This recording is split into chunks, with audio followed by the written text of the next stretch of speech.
So, welcome to J&L Video Postcards. This is a little outside of the content we would normally make, but we wanted to give you our own perspective on cruises if you're thinking about taking one in 2023. This just covers the ship itself. We'll talk about some of the stops and some of the excursions in a later video. But we start here at Port Canaveral, and we're making our way on the gangway into the ship on deck one, and we are going to tour the ship starting from top to bottom, just to keep it organized. So, if you're thinking about taking a cruise in 2023. If you are just curious what cruising looks like, if you're just wanting to see the independence of the seas with Royal Caribbean, this is the video for you. We start out the tour in our stateroom, which we picked the forwardmost section on deck 9, Oceanside view, which was quite nice, but we found we spent very little time in our cabin on this journey. We'll talk about the selection of cabins in maybe a different episode and what we learned from this, but as you can see, the bathroom was quite spacious. The bed was more than large enough for two people. There's a place to do work, a place to lounge, and there's just everything you might need in a room for maybe no more than 7 days. So we start out the tour on deck 14, being that deck 15 is devoted to the escape room, which we chose not to participate in. This is a night lounge with a theater, and as you can see, it might be a nice place to have a drink, to just sit maybe during the day for some quiet time and look out over some of the other activities on the ship. So here we are at deck 13. There is a clear walking path if you're interested in keeping in shape or getting in your steps during your cruise. I will tell you that is not what me and Elle came for. We actually came for the relaxation and the food, but if that is your style, it's absolutely available to you. As you can see, there's plenty of lounge chairs to relax. They're both in the wind and out of the wind. And if you're just looking to watch the world go by like we were interested in, then there's plenty of room to do so. We had no trouble finding a chair at any point during this time. You can see there's some ping pong tables, and you might think, why would I go on a cruise to play ping pong? But we got up early one morning before all the ship's amenities were open, and we found it to be a nice diversion, and we played ping pong for probably the better part of 45 minutes, and I'm going to spare Elle the embarrassment, and I won't say who won. It was me. But yes, absolutely available to you. So I'm going to speed up the walk here just a little bit as there isn't a whole lot to see. But what we're coming around to is the slide that is actually on the ship. Most Royal Caribbean ships have some kind of feature, something that sets that particular ship apart. And usually Royal Caribbean will manufacture their ships in sets, in a class, like their Quantum class, for example. So Independence of the Seas and Freedom of the Seas, their particular feature is this slide. So going up the stairs, still on deck 13, takes you to the Flow Rider, which we found to be a feature on most Royal Caribbean ships. Surfing, if that's something you like to do, is available to you. We found that sometimes it's fun just to watch, and sometimes other people's misfortune is your entertainment. And you can see that the ship's slide is accessible from here as well. So you'll actually see somebody to sign up for the Flow Rider. The slide, you just go up the stairs and get in line. Oh no. This is the front one. Everyone, Katie here, your cruise director. I would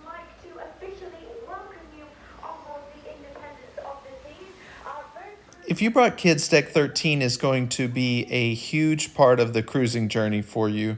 You not only have access to the flow rider and the slide, you also have access to the sky pad, which the sky pad is basically just some bouncy trampolines that is only for kids, even though we did see some adult size older kids enjoying this attraction.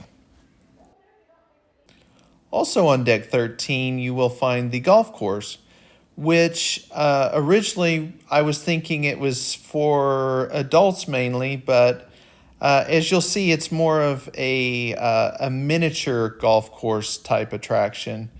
And we didn't have a chance to really enjoy ourselves with this one, but it's something I think I would definitely look at doing on future cruises.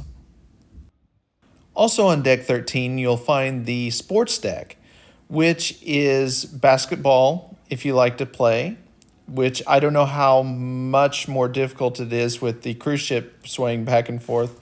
But there is a rock wall as well, which we were just not brave enough to try yet, but it was fun to watch other people succeed and ring the bell at the top. Independence of the Seas is by no means the newest ship in Royal Caribbean's fleet, meaning that most of the arcade games are very well dated, but that doesn't make them any less fun. I would, if I had a little bit of advice for this though, I would stick to most of the actual games like the bowling game and the basketball game, because I noticed that the actual older arcade games like Tokyo Drift, it seems like the monitors are fairly well burnt in, and in one case, one of the monitors was actually replaced with an old television set, and some of them just weren't functioning. But this is a great place for kids if you did bring them on the cruise. From the arcade, we make our way to the Windjammer, which is the jewel of Deck 12, or as a comedian called it on a different cruise, the Food Jammer. Here you have different desserts, every possible different entree you can think of. The quality of the food is debatable, but the quantity is not absolutely as much as you could possibly jam down your throat, which is why we call it the Food Jammer. So starting our journey on Deck 11, we'll start here at this little waiting pool, which I didn't get a great view of, but they have during the daytime, that's an open bar there. And it's a great place to spend a little time. Also, one of the downsides of this section is you'll catch some of the smoking flowing into this way, but it is a nice place to spend away from the weather. So we're making our way into the main pool, as I said, and you'll see the very large television screen, which right now doesn't have anything on it, but during the day here it was used to show the World Cup, and some nights they will use it as a movie night. And we were actually able to view a screening of Top Gun Maverick, which was very nice. And if your weather's anything like ours, we're cruising out in the middle of winter at Christmas time, you will enjoy the whirlpool here quite a bit, which is heated and very relaxing. So I would definitely recommend spending a good part of your cruise here. This part of the ship, or this part of Deck 11, is what Royal Caribbean calls Splash Away Bay, which that little bucket up there will continuously fill up and dump hundreds of gallons of water onto kids throughout the day. There's also self-serve ice cream on this deck. Definitely a great place to spend a good part of the cruise if you have a family. We skip forward quite a bit to go to the ship's library, which to my surprise was an actual library. I was here just a little too early before the library was open, and I had brought books with me, so I didn't have that much interest in seeing this. but it looks like it is a full-fledged library as opposed to some of the newer quantum class ships, which are, if you go to the library, it's basically just a little section of the lounge with a bookshelf and a few books. The Star Lounge is doubles as a theater. It's also a nice place to hang out maybe during the day, have a couple drinks, or just spend time on your laptop if you have the internet package. So we make our way to Deck 4, which is the Royal Promenade, which is the epicenter of the ship, you might say. The top of the Royal Promenade features LEDs, which will change depending on the time of day or maybe if there's an event going on the Royal Promenade. There's places to book your next cruise. There's a cafe that features both paid for and pay extra items. There's a Ben and Jerry's, which is a pay extra ice cream shop, or you can always go down to go up to deck 11, actually, I might say, or get some self-serve ice cream for free. Of course, it's not going to be as tasty. There's different shops I just really don't have that much to say anything about. If you're interested in spending more money than you already have on the cruise, those are, of course, ready to take any and all the money you have. There's a wine shop called Vintages on this level, as well as a British pub. I really didn't have the time to enjoy the British pub, but it looked like a very interesting place I would have liked to sit and listen to music at. This little bridge here, sometimes they'll have singers or live events at. And you can see freestyle machines. This little pizza restaurant is a paid for pizza shop. So depending on the time of night, if you want to come down and have some pizza, that is the place, as well as they have iced tea and some other beverages, coffee. So this is also the section that we found some of the most interesting things going on. For example, we saw that this guy was playing the piano in an elevator, and we of course had to go find out what that was all about. We had to hit the button quite a few times before we were able to push our way into the elevator with this guy. But after talking to him, it turns out that his whole job is basically just to push that piano around and find interesting places to play. I'm sure he has a few places he's allowed to play, but that was a lot of fun. So one fun thing on the promenade was the Christmas caroling. You can see they turned the ceiling red and green, and they kicked off what they said was the first cruise of the Christmas season. They brought down Santa and the elves, and it was funny. One of the elves was acting like the Secret Service, trying to protect Santa and just pushing all the little kids out of the way. But they did a tree lighting ceremony, which is a really cool thing to see, and it really kicked off our holiday season, and we very much enjoyed this. So from there, we go down to the Royal Theatre, which I didn't get any great footage of, but it is where they have Grease the Musical, which we weren't able to attend because of a prior commitment. But you'll also find one of our favorites, which is the Schooner Bar. The Schooner Bar isn't just a fun place to have a little bit of a drink, but it's also where they have all the trivia and everything else. There aren't any really big prizes, but it's just a fun thing to do. We catch almost every trivia event they have.